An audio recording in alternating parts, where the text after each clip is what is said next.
مړ انسان څنګه خبرېږي چې زه مړ یم، او مړ شخص هیڅ نه پوهېږي چې زه مړ یم. هغه د مرګ خوبونه ویني، کله لامبي کله ژاړي، تر هغې چې په قبر کې کېښودل شي.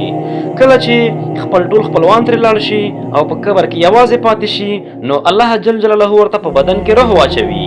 کله چې سترګې وغړوي، اول خو یې زړه ښه شي چې د یو بد خوب څخه راویښ شوم، خو کله چې خپل شاوخوا ته وګوري او ځان یې په کفن کې تاو وویني، نو بیا ویره پرې غالبه شي او چیغې شروع کړي چې زه چیرته یم، زما کالي چیرته دي. بیا به د مرستې لپاره د خپلو دوستانو او خپلوانو نومونه اخلي. احمده، محموده، چیرې یاست؟ مرسته وکړئ راسره. که چیرې شخص نیکعمله وي، نو 2 ملایکې به ورته راشي او تسلي به ورکړي او د هغه شخص به ښه پالنه وکړي. خو که شخص بدعمله و، نو ملایکې به د هغه د بد اعمالو سزا ورکړي او سختي به نوره هم پرې ډېره کړي. الله پاک دې زموږ ښکاره، پټ، لوی، کوچني ټول ګناهونه معاف کړي.